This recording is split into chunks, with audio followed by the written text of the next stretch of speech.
Hi friends, Exam Selective Study ചാനലിലേക്ക് സ്വാഗതം. Lab assistant in Kerala water authority exam date and syllabus. എക്സാം ഡേറ്റും സിലബസും വന്നു കഴിഞ്ഞു. ലാബ് അസിസ്റ്റന്റ് എക്സാമിന്റെ ഡേറ്റ് നോക്കാം. Lab assistant Kerala water authority exam date category number 431/2023. Name of post lab assistant, department Kerala water authority, state wide or district wise, state wide. Date of examination 13/7/2024. 13 July 2024 ശനിയാഴ്ചയാണ് exam. Date of confirmation 22/4/2024 to 11/5/2024. Confirmation കൊടുക്കാനുള്ളവർ പെട്ടെന്ന് തന്നെ confirmation കൊടുക്കുക. Last date വരെ wait ചെയ്യാതിരിക്കുക. Admission tickets available from 28/6/2024. Mode of exam and total marks online or OMR 100 marks. Medium of exam English. Duration 1 hour 30 minutes. Lab assistant. Date of exam 13 July 2024 Saturday. അതുപോലെ തന്നെ date of confirmation ശ്രദ്ധിക്കുക 22/4/2024 to 11/5/2024. 22/4/2024 തൊട്ട് 11/5/2024 വരെയാണ് confirmation കൊടുക്കാനുള്ള തീയതി. അപ്പൊ confirmation നൽകാനുള്ളവർ പെട്ടെന്ന് തന്നെ നൽകുക. ഇനി നമ്മൾ നോക്കാൻ പോകുന്നത് ലാബ് അസിസ്റ്റന്റിന്റെ ഡീറ്റെയിൽ സിലബസ് ആണ്. Detailed syllabus for the post of lab assistant in Kerala Water Authority category number 431/2023. Detailed explain വായിക്കുന്നതിന് മുമ്പ് നമുക്ക് എത്ര പാർട്ട് ഉണ്ടെന്ന് നോക്കാം. അതുപോലെ ഓരോ പാർട്ടിൽ ഓരോ സബ്ജക്ട് നൽകിയിട്ടുണ്ട്. ഓരോ സബ്ജക്റ്റിനും എത്ര മാർക്കാണെന്ന് നോക്കാം. പാർട്ട് 1 MLTക്ക് 50 മാർക്കാണ്, 50 മാർക്ക്. ഏറ്റവും കൂടുതൽ മാർക്ക് വരുന്നത് MLT ടോപ്പിക്കിലാണ്. പാർട്ട് 2 ഫിസിക്സ് 15 മാർക്കാണ് ഫിസിക്സിന്. Part 3 chemistry 14 mark. Part 4 botany 7 mark. Part 5 zoology 7 mark. Part 6 maths 7 mark. നമുക്ക് ഡീറ്റെയിൽ സിലബസ് നോക്കാം. Part 1 MLT 50 mark. MLTയിലെ module 1 10 marks. Basic laboratory techniques. Module 2 13 marks. Module 2ലെ topics blood and phlebotomy 10 marks. Haematology, blood banking and immuno haematology 3 mark. Module 3 15 mark. Module 3ലെ topics clinical pathology 5 mark. Biochemistry 10 mark.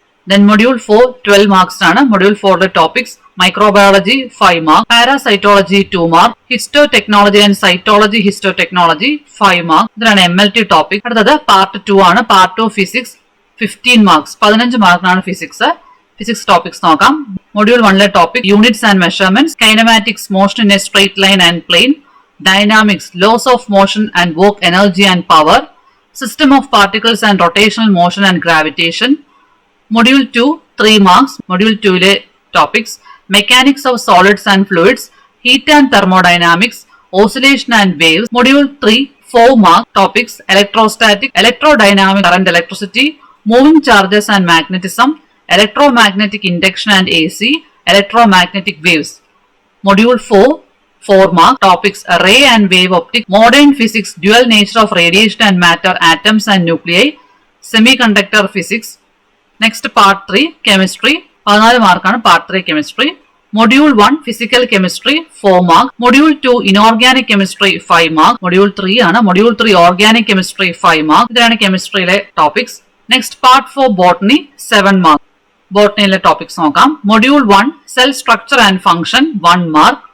Module 2 reproduction 2 marks. Module 3 biology in human welfare 1 mark. Module 4 biotechnology 2 marks. Module 5 ecology 1 mark.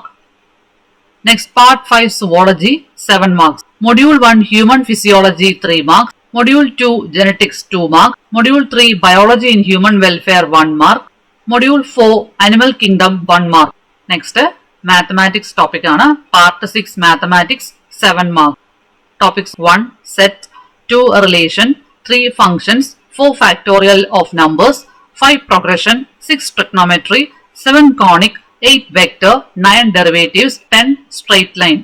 Note: it may be noted that apart from the topics detailed above, questions from other topics prescribed for the educational qualification of the post may also appear in the question paper.